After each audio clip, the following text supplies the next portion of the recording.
It is time for the one and only, the premier, the only official podcast of Pro Rodeo. Your Chute Bosses are ready, so let's give it a go and talk some rodeo.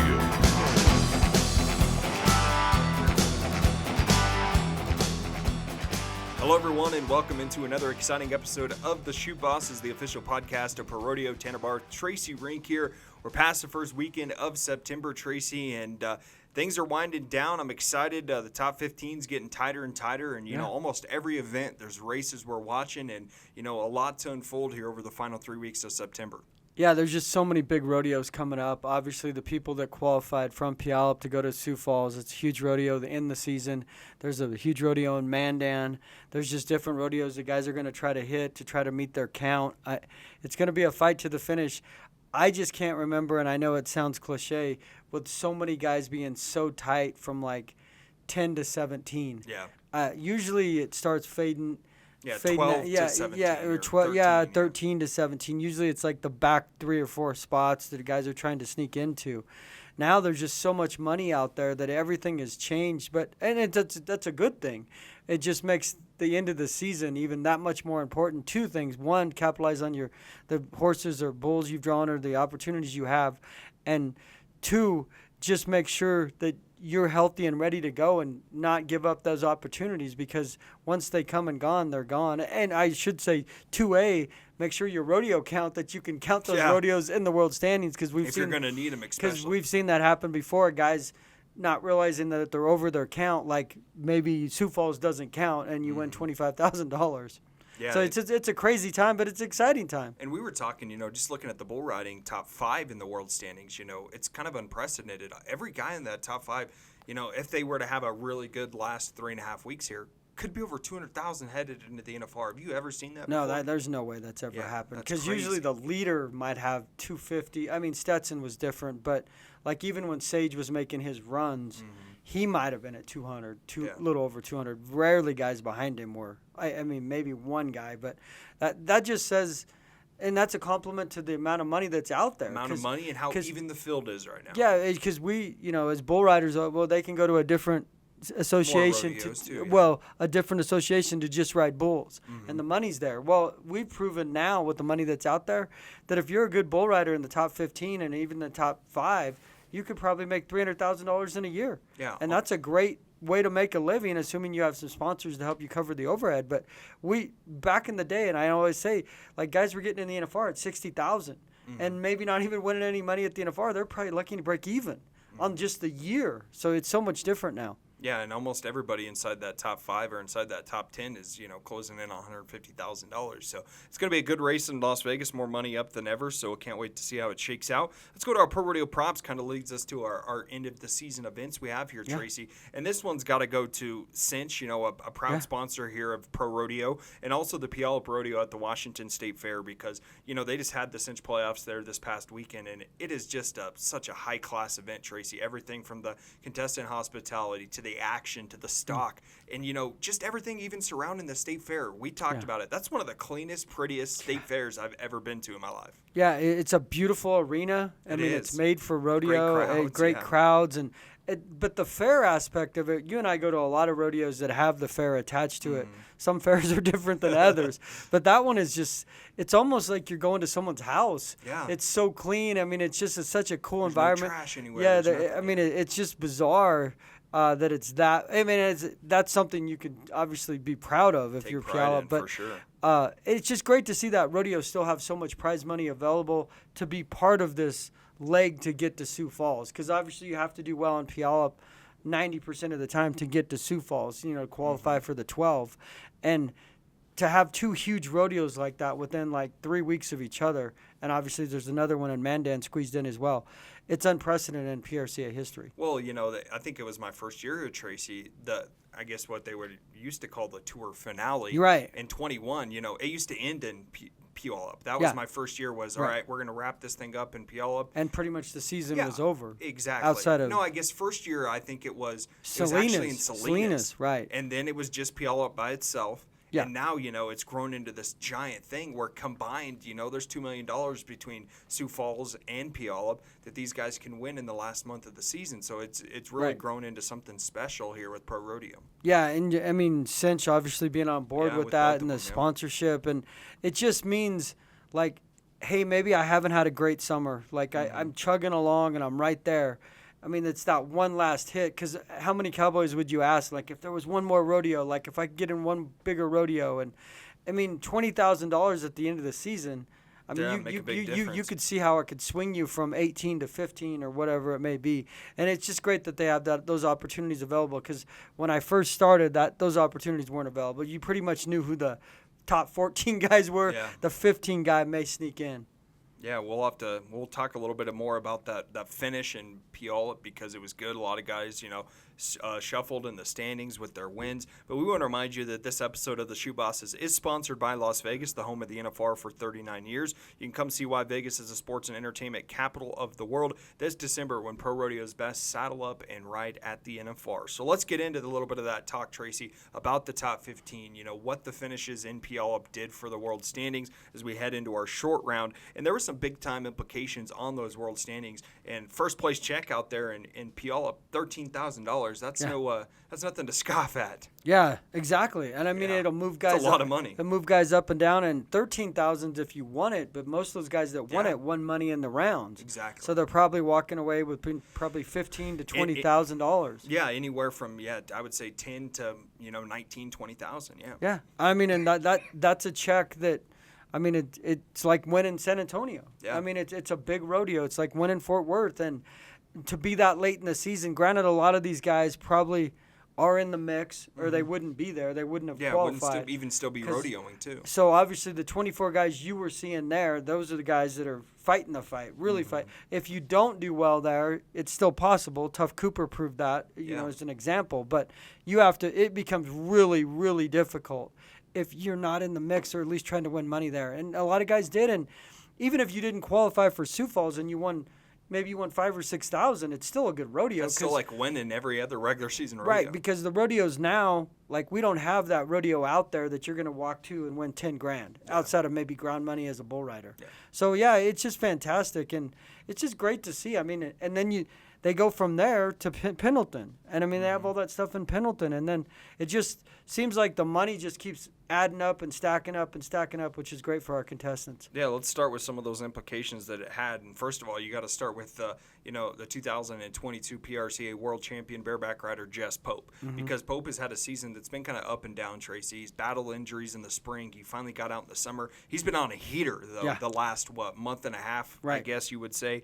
And he comes out and sets the arena record, 92.5 points there in Puyallup on Disco Party. And, he just seems like he's on an absolute tear right now. And how about this? He went into Puyallup outside the top 15 in the world standings, won $16,450 in Washington, and now he's inside the top 10 of the world standings. Right. Just seems like he's on an unbelievable tear, and that's going to have a big shakeup of, guys that maybe thought they were in, and now Jess takes one of their spots. Right, and a guy like Jess Pope, you can never count out. He's won a world title, but he also won 3 averages, and he was in the hunt to win 4 last year in round 10. So he's a guy that knows how to get it done in crunch time, and those are guys that you have to assume that are probably going to do well in big events like that, because they step up, especially when they have the horse that, they don't control the draw. But guys like that usually take advantage of the draws they're given, and give Jess credit. I mean, like you said, he was scrapping and clawing the whole year. He was headed into maybe beginning of August, before maybe Dodge City. He was set in 25th. To 30th in the world standings. Right, and that's a lot to ask of yourself. Like, man, I got to turn it up, really turn it up. But some guys have that switch, but some guys have, exactly, and they have enough talent, and they have the know-how to know what they need to do.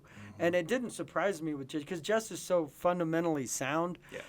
And when he gets good horses, he usually takes advantage of the situation. I'm sure it was electric out there. You were there in person. Yeah, it was. I'm sure it was crazy. Yeah, well, and the best thing about that championship Sunday there in Puyallup is they go from an 8 down to a 4. So, you have everybody in it's a one-header clean slate on Sunday.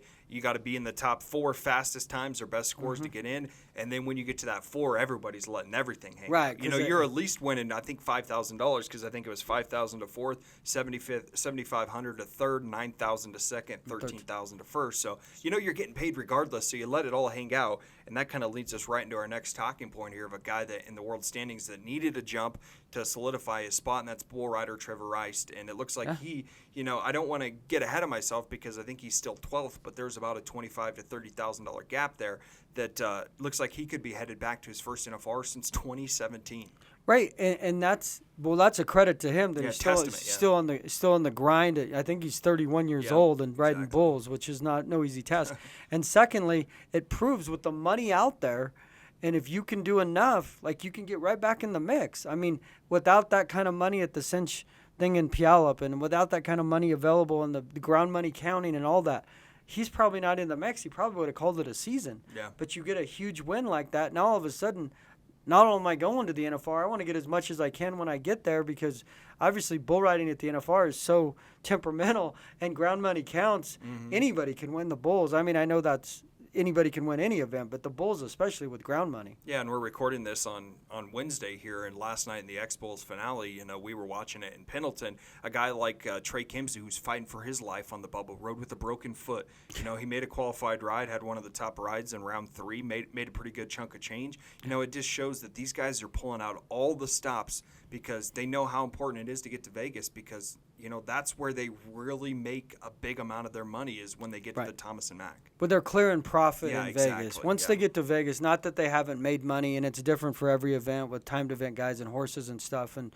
the travel. But if you go to Vegas, you get the $10,000 for qualifying. Mm-hmm. Granted, you can use it for tickets or other things, but that's when you start clearing money. That's like, okay, I've made this. Now this is that's like your Christmas bonus check. It's all sitting there. You win one round, you win $38,000. Yeah, $33,000 this year, but the average is $86,000. Yeah. Like that's insane. So, and you understand why? Because after September 30th, at that point, what does it matter? Like you've got to do anything possible known to man to try to ride out the season to make it. Because if you've made it, then you have all of October and all of November to get healthy, essentially 8 weeks. Yeah, well, and some of these guys, Tracy, we talk about all the money they can make at the NFR. You got to think for these guys that are maybe 25 to 30 in the world standings, the year comes to an end September 30th.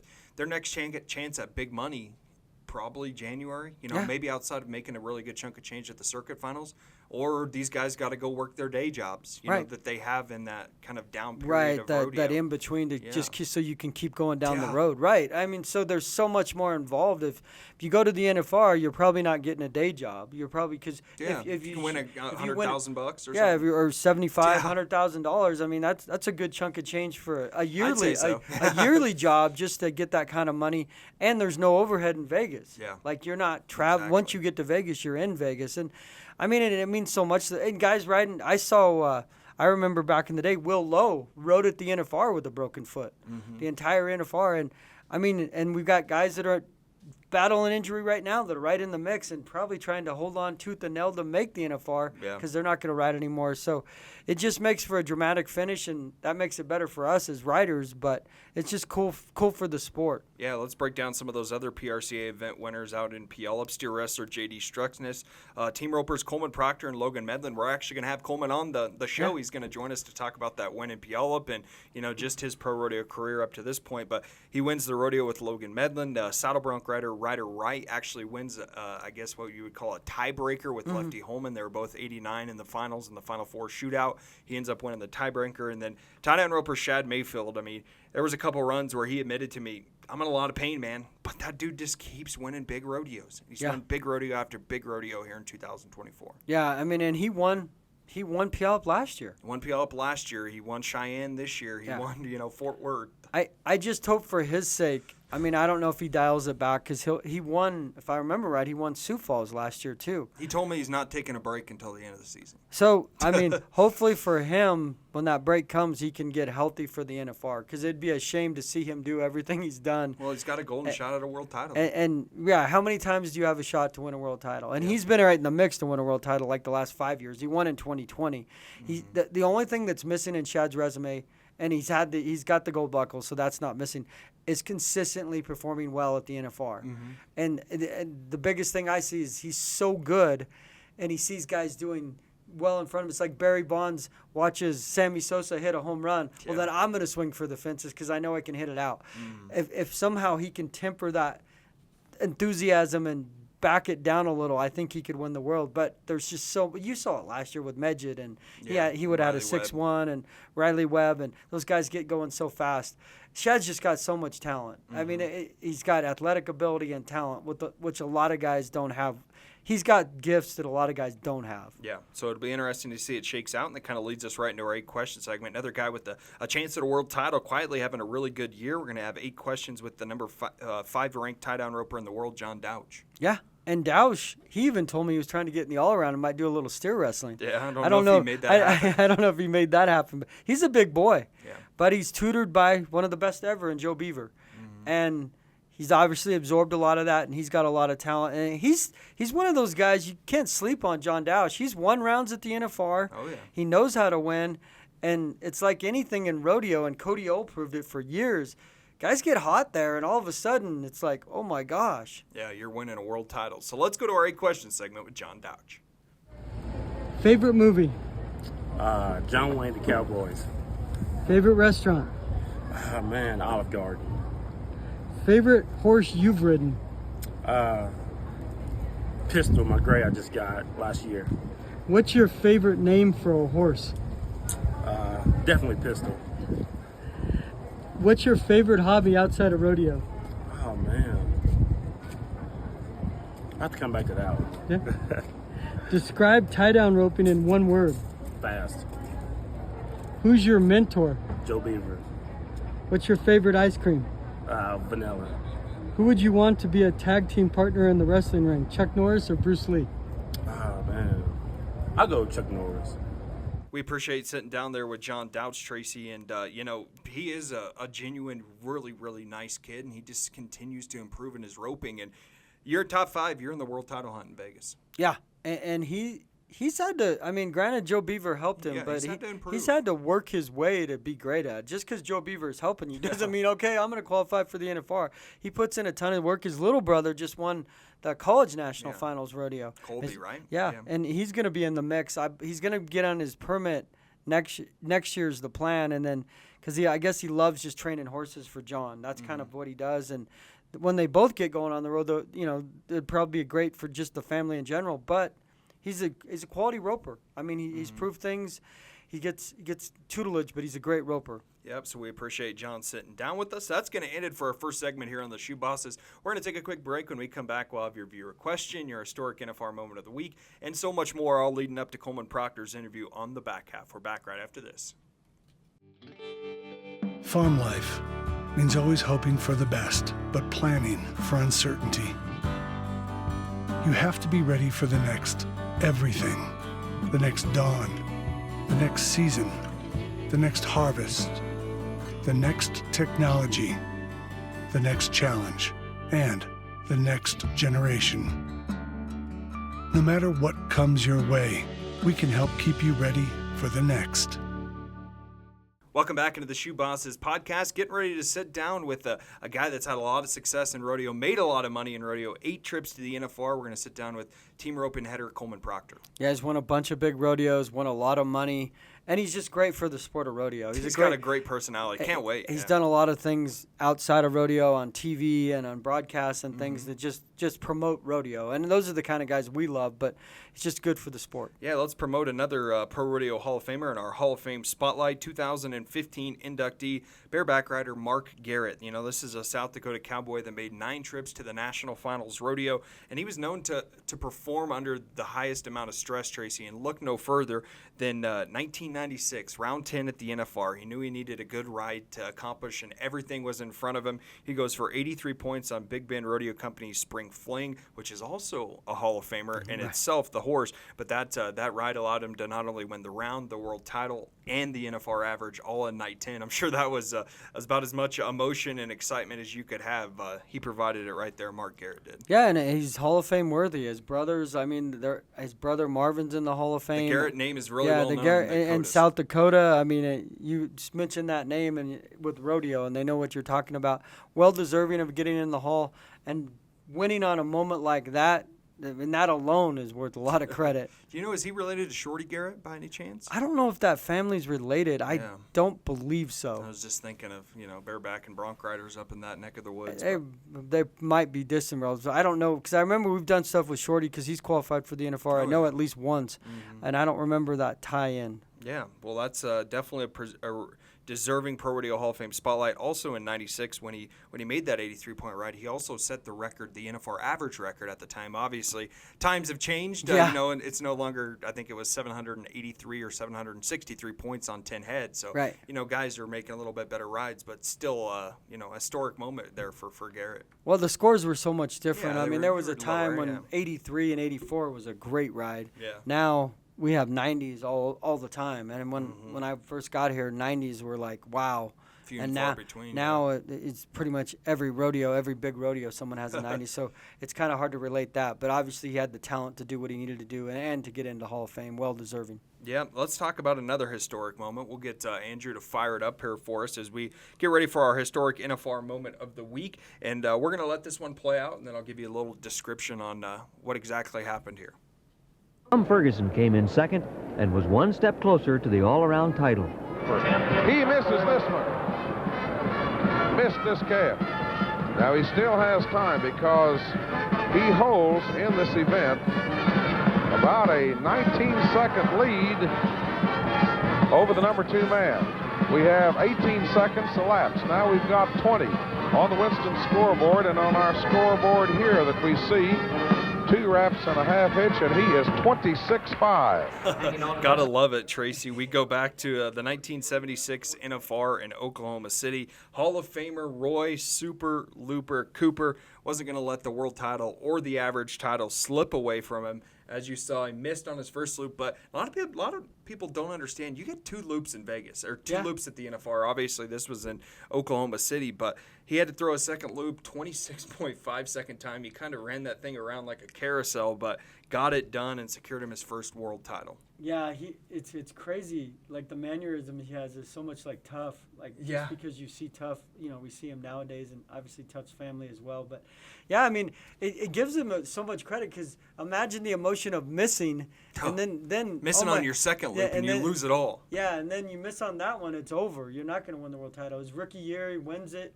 I mean, obviously goes into a legendary career, 8-time world champion, Hall of Famer. And he proves it there.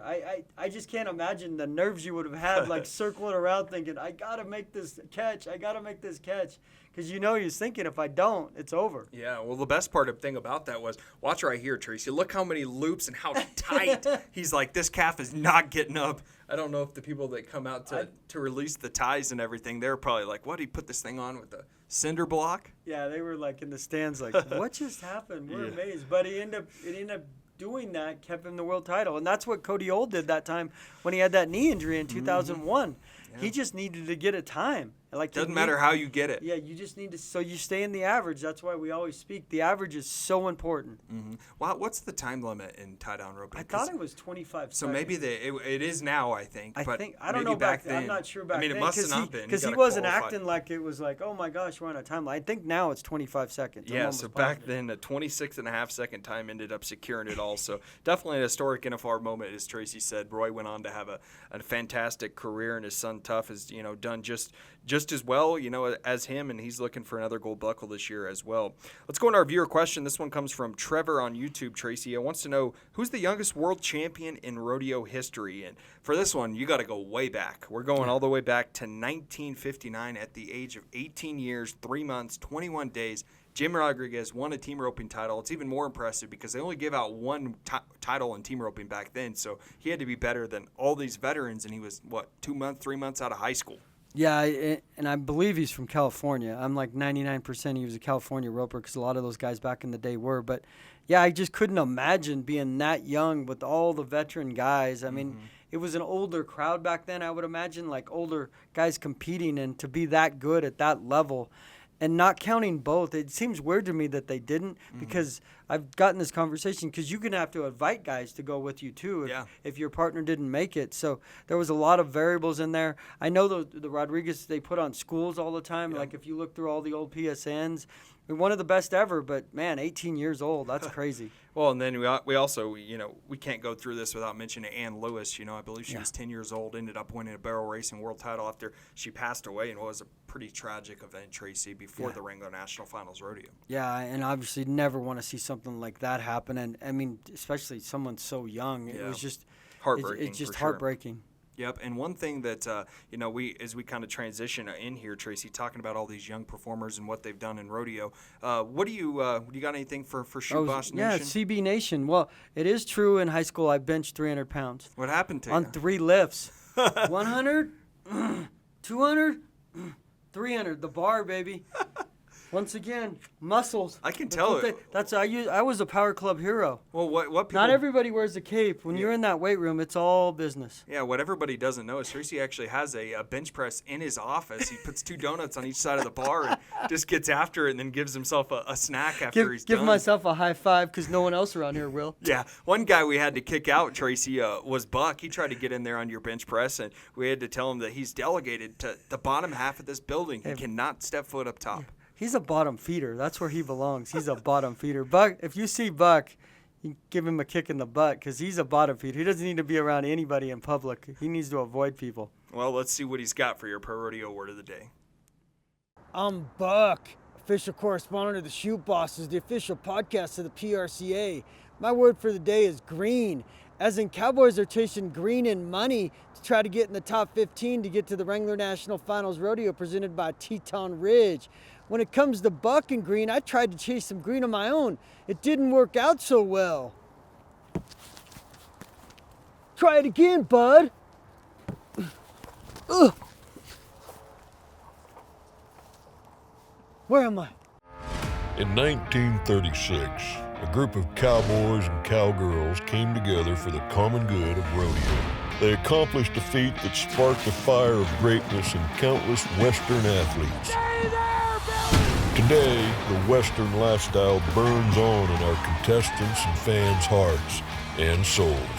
We aim to preserve the cowboy code and keep the Western lifestyle alive. Together as one, we are Pro Rodeo.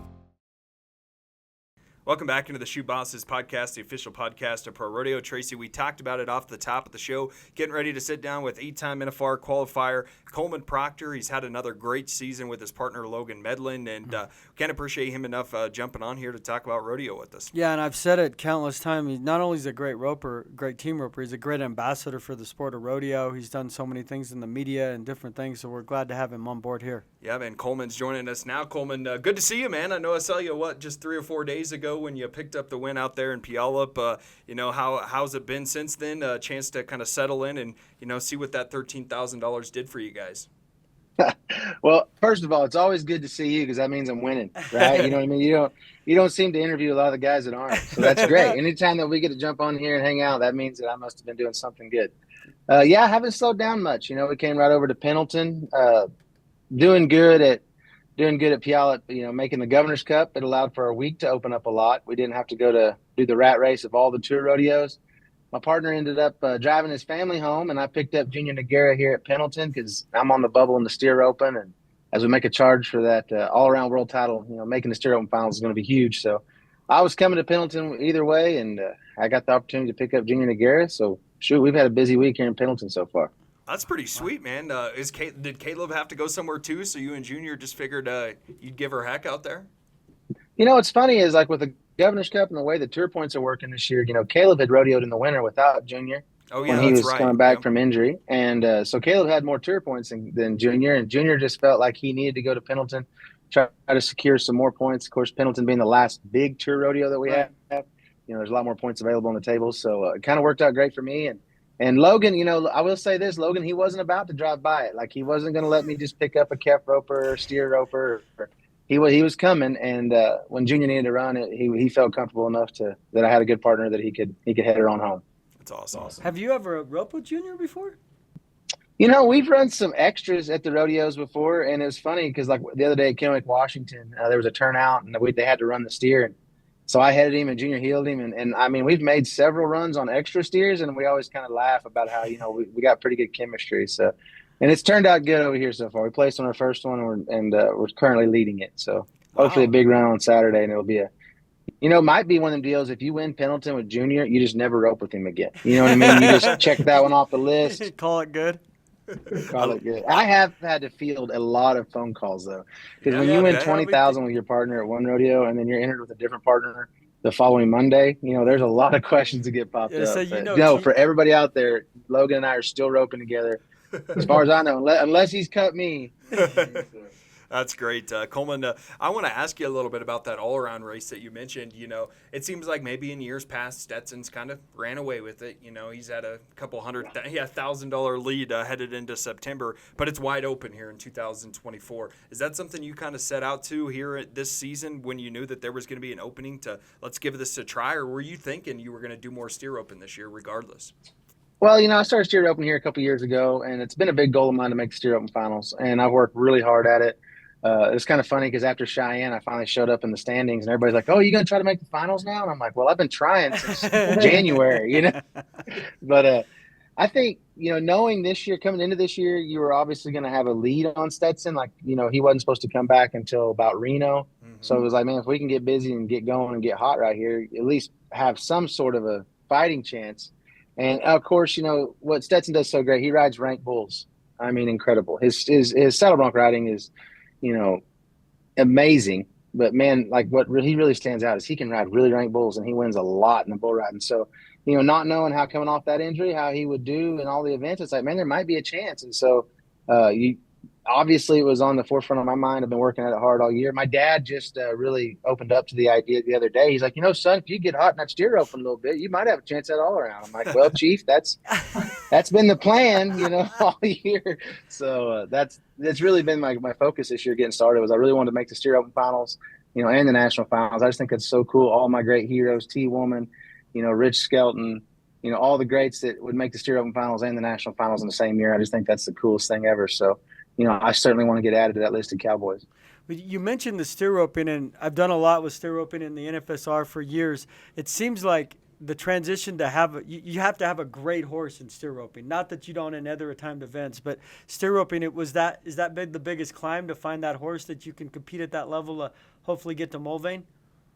You know, that's been something I was very blessed with. I had some great friends that are great steer ropers, and I got started off right. C.A. Lauer, he didn't want to sell him, but he allowed me to buy him. Let's put it that way. He wanted me to have a good horse to learn on, and that's been a huge advantage for me getting started. Because once you ride a good one and you understand what you're looking for, you know, like you said, in that event, it is so important to have a teammate. I mean, that not only they got to be really good at their job, they have to really like you. You know what I mean? Right. Like it's not like asking your wife to go play a round of golf. I mean, she can be mad and still you enjoy your day, right? But in the steer open, he better be on your team the whole way. And I've really came into some great horses. I got another great horse that belongs to a good friend of mine over there at Southern Ranches, Shane Boston.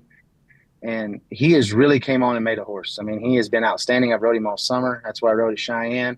Kind of allowed me to rest my older horse, and now I'm on him over here at Pendleton, and he's fresh and going. So I feel real deep in that herd selection of the steer open. I got 4 great ones that I like a lot.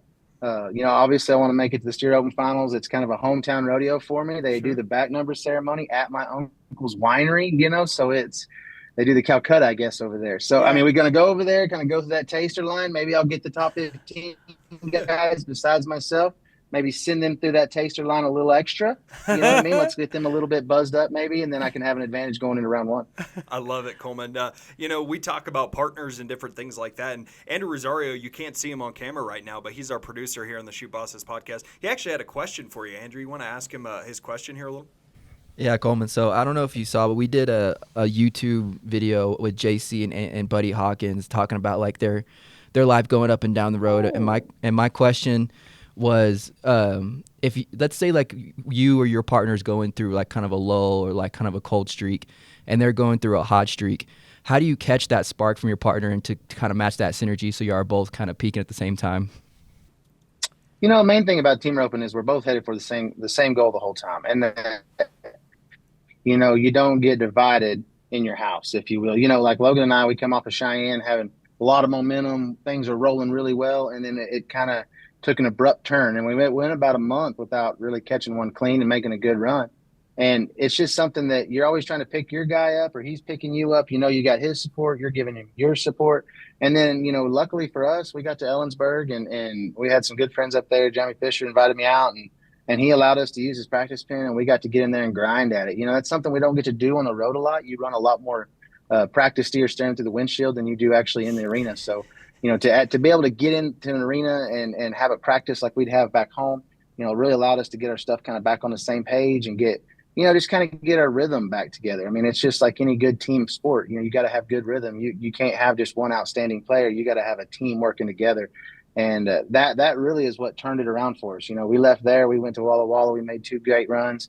We made a great run on our first one at Ellensburg, and then I dropped the ball in the second one, and then we come back, of course, and went to Puyallup. And probably what helped us more than anything was I took a break. I went home, and I played Mr. Mom for about a week and dealing with 3 little girls.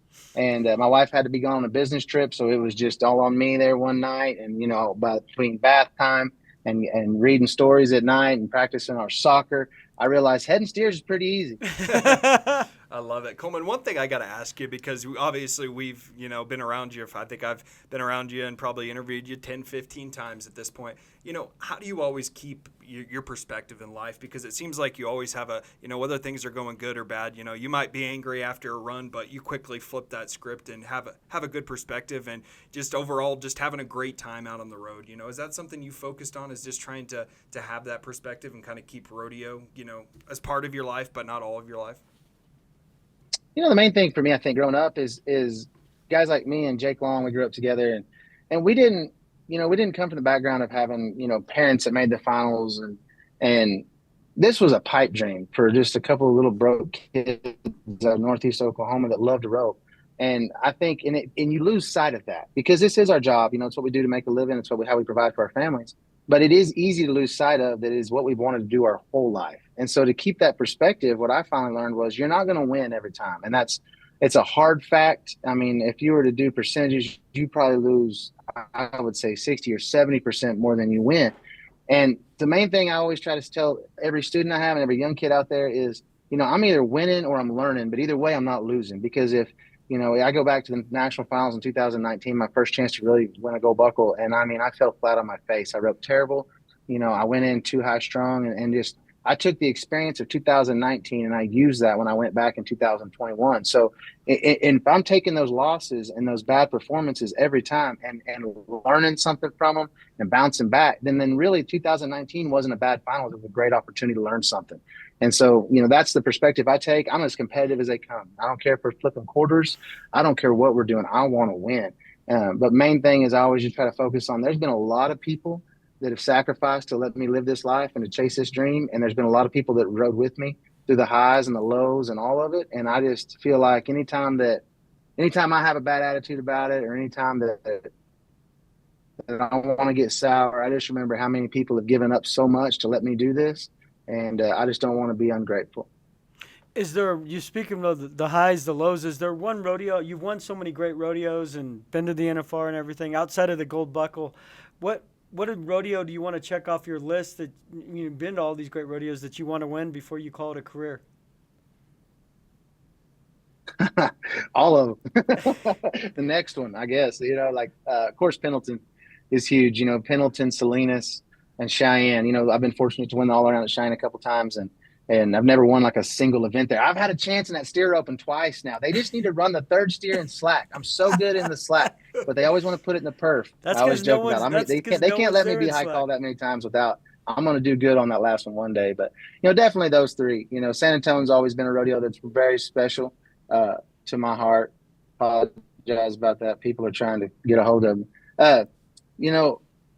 San Antonio, I've won it once. I've had a chance to win it several times, and it just hasn't worked out. But that's definitely another big one I want to check off my list. And, I want to win the average of the finals. I think that's, in today's world, to be able to place along the go-rounds, and be fast enough and then be the fastest man on 10 head. I mean, I think that's such an accomplishment.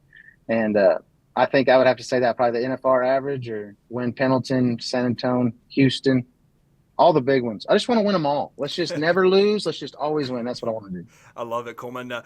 Before we let you go here, because we know that you're out there at Pendleton, got a lot going on, but, what's your mindset? Obviously, you punch your ticket once again to Sioux Falls and have an opportunity up there with Logan, and it's a place where you guys found a lot of success at a year ago.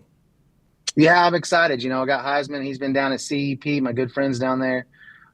They've been getting him legged up and ready. He's been swimming. He looks like a boxer ready for a heavyweight match. He's in exceptionally better shape than I am. I'm sad to say, but looking forward to getting back on him. Obviously, the Governor's Cup. Anytime you take a selfie with the governor, you need to return the next year. I mean, that's just unwritten rule that has to happen. And we're very excited. That was a lot of pressure making that 4-man round at Puyallup. That was a huge sigh of relief, is getting that punched and getting that done. We were a little far back in the tour points, not saying it wouldn't have been possible, but we'd have really had to get hot this week and do good. So obviously that's a huge advantage for us. We know how much success we can have there. We know how good our team is in those conditions, in that setup. Once I get back on that little bay horse, I'm really looking forward to it. So you're going to fight the fight with the steer open? I mean, I know you're at Pendleton and they have steer open there. Are you kind of go to as many steer open as you can check off the box before September 30th to try to get to Mulvane? Absolutely. That's been the plan all year. I've drove from the short round at Nampa and drove 13 hours straight through, pulled in 10 before I was up, got on my horse and roped the neck. So, I've done it all summer and I'm not going to quit now. I'm entering there's a lot of little ones left at the end, but the big ones for me are doing good here at Pendleton. Started off yesterday good, 1 second in the first round. Need to come back and win something good in that next round and finish up solid in the average. That's going to be obviously the biggest carrot to make the whole deal work, is doing good here and capitalizing it with big money on the line. That's your job as a cowboy anyways, is to get them doctored whenever they, just no different than if we were at the house. The sickest one he's doctored, and Pendleton's the sickest rodeo we get to go to. So I'm going to try to go to as many as I can, but of course with the great rodeo at Mandan, North Dakota coming up next weekend, that takes away the opportunity to go to a few of the littler steer opens. And then of course with the Governor's Cup. So we're looking at, I got Pendleton and Amarillo left realistically. For the steer open. Those are the two that I'll kind of make my stand, draw my line in the sand and go for the best. Coleman, I think you still have my favorite quote of all time. I think it was 2 years ago, maybe when you guys won in Puyallup. You told me, I don't remember what the cowboy was, but you said, I haven't seen him miss a pair of heels since Moby Dick was a minnow. And I think that'll forever. That was Clay Smith, man. That's you right. You haven't seen him miss one forever. I'm telling you. That's my favorite. It was kind of almost the same way this year. Yeah. Logan heels that steer so fast, and he brought his slack down right between his horse's ears. And so it just jerked it out of his hand. He couldn't find it. And you got an all-star point guard right there who had an opportunity to go play college basketball, right? Did you see the hands on him getting it? And he grabs it. He had about that much rope left when he grabs his slack and gets him a dally.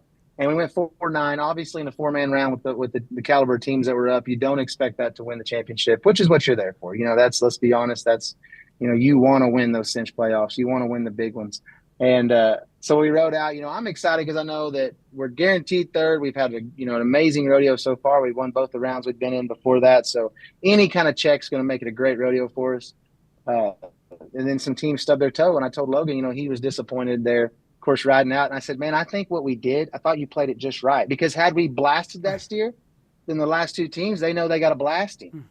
You know what I mean? But whenever we go 4-9, now it gives them a little time to think, oh, hey, maybe we can just lay it up a little bit. Maybe it worked in our favor. Kind of like if you've been sending fastballs, you throw one change up, maybe you can catch them off pace a little, and it worked out in our favor. Yeah. Well, Logan, man, we can't thank you enough. It's always awesome to get to chat with you. I know Tracy and I, we enjoy watching you rope, but also just your personality. You make it fun to cover the sport of rodeo, and we can't thank you enough. Well, I appreciate you guys having me on. It was good talking to you. Yeah, there it is. Oh, I do want to say, happy birthday to my dad. Today is his birthday. 73 years old this year. Wow. I'm going to have to do the math. But yeah, so happy birthday, Chief. We'll make sure that gets in there. Thanks, Coleman. Appreciate it, Coleman. Safe travels. Have a good day. Yeah, you too. There it is, Tracy. Coleman Proctor. Such a great interview, such a great roper, and like you said before we went on, an ambassador to the sport of rodeo that the sport really does need, and he's really taken that by the reins. Yeah, and he's well-spoken, and he just knows the history of the sport. And for him to get to steer roping would be a big deal. He's going to have to make up a decent amount of ground. He's just going to have to do well at Pendleton and Amarillo, but there's so many greats that have done well in team roping Like or you said, tie it's down his roping. heroes, yeah. Roy Cooper and T. Woolman and all these guys that have, Joe Beaver, all these guys have qualified for both. Trevor Brazil and Tough Cooper. And I mean, it just means a lot to those guys. And I think more than anything, it proves their worth that, hey, I'm not just a team roper. I can do this. I'm a cowboy. And steer roping is considered the true cowboy event. But and he's right there in the mix for the average. I mean, he's won the American before. He's won all around, He's won huge rodeos. It's not like he hasn't done well in Vegas. Vegas is just the best of the best, and maybe this is his year. You never know, but there couldn't be a better ambassador or more well-spoken guy for us at the PRCA than Coleman Proctor. Yeah, no doubt about that. Andrew, you got something you want to talk about real quick? Yeah, I just wanted to talk to you real quick.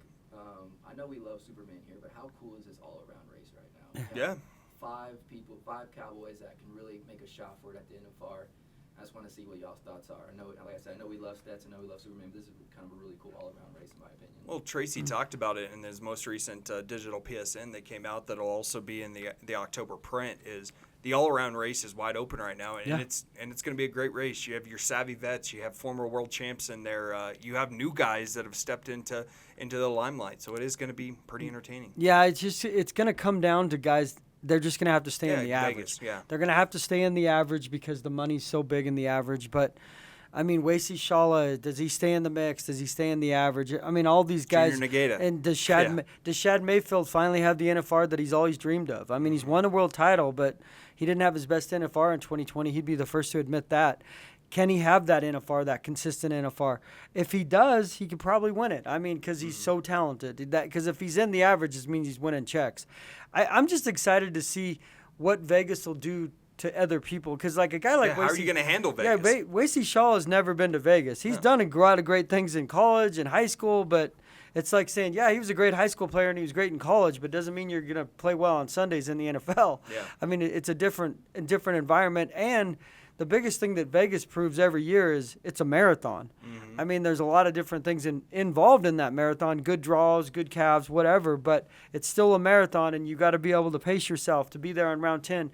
And I know if I were competing and speaking onto those guys, I would just want to have the chance in round 10, can I still win this? Mm-hmm. But if I put myself in position and done enough to still be there in round 10, don't falter so early that you're not in the mix. Round 10, then I go for whatever I got because it's the last round of the rodeo. Well, and I also think, Tracy, you talk about that mentality. I don't think you can have that mentality.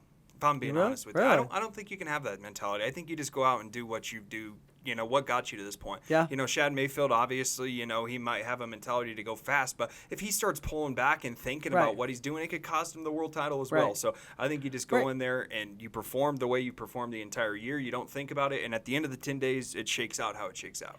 Yeah, and I agree with that because I agree with that. You can't ask somebody to be something they're not, right, is what I'm saying. Because once they try to do something they can't do or aren't accustomed to doing, they're going to look like they can't do it. Yeah.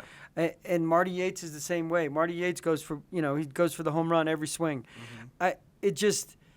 Shad's so talented that it's like, my gosh, like, can you back it off? Well, it's not even only Shad, it's every event. Haven Medjid and all these guys. But in Vegas, we see it in person, mm-hmm. and on TV it looks great because it's live. But, like, there's so much pressure, like, whether those guys want to admit it. You see a guy get an 88-point bull ride, you want to go 90. You see a guy get a 6.4 run like Haven Medjid, you want to go 6-1. Like, if you're naturally, like Coleman Proctor says, you're so competitive, the last thing you want to do is, hey, I'm going to go out there and not perform as good as I can. It's basically what you're saying. I'm going to safety up. Yeah. And I know it's hard, and I've seen guys, and I've watched Trevor Brazil have to have like a 13-second run to win tie-down world title. Mm-hmm. And not get it. Yeah. I mean, it's Trevor Brazil, like, of all guys. So it's a fine line you walk, mm-hmm. and I don't know what the answer is because I'm not at that level talent-wise. Some guys can flip the switch and some guys can't. You hate to see guys just not be in the mix in round 10 because they have so much talent. Well, and I think for me, it ultimately comes down to maybe you take that mentality if you're round 8 and round 9, and you have a really good chance to win in the average, and you just got to pull back a little bit. But I don't think you can do it early on because it could ultimately end up costing you money. So it's going to be fun to watch it shake out. It's a good question for me, Andrew. The all-around race, definitely one to watch. 6-7 guys all on the hunt there in Vegas to iron it out. And at the end of the 10 days, we'll know who the all-around champ is, and I'm sure it'll be a great story. storyline nonetheless, whoever it ends up being. But that's going to do it for another great episode of the Chute Bosses. We're getting close to ending the top 15 and knowing who that's going to be. And September 30th is when it all comes to an end. But we'll continue to follow all those races for you right here on the show. But until then, keep on rodeoing. He's addicted to danger, ruled by passion and pride. To pain and fear he's no stranger, but his lust needs to be satisfied. Hooked on an 8-second ride.